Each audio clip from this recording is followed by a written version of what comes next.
नमस्कार मित्रांनो, DDM news चॅनलमध्ये आपले सर्वांचं स्वागत आहे।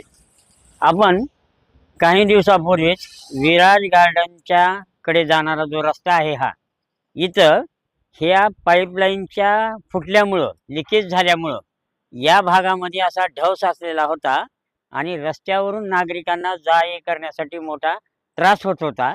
त्याचबरोबर इथले जे काही गोडाऊन आहेत यांना सुद्धा त्रास होत होता। इकडे जाणाऱ्या लोकांना सुद्धा त्रास होत होता। हे सर्व पाणी साचलेलं होतं।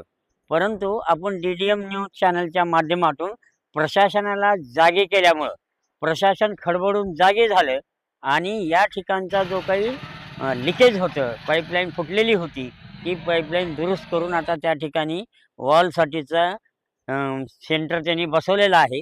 त्यामुळे इथं जे पाणी वाहून मोठा ढव साचत होता ते मात्र आता बंद झालेलं आहे। आपण बघू शकतो की तिकडे आता ही मोटरसायकल जात असतानाच्या बाजूला जो काही ढव साचलेला होता तो आता बंद झालेला आहे।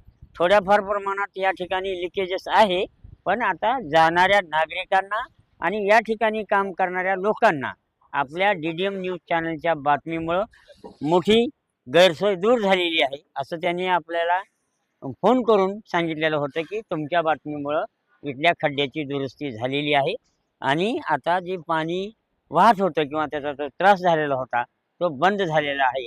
हा DDM न्यूज चॅनलच्या बातमीचा सकारात्मक परिणाम आहे। धन्यवाद।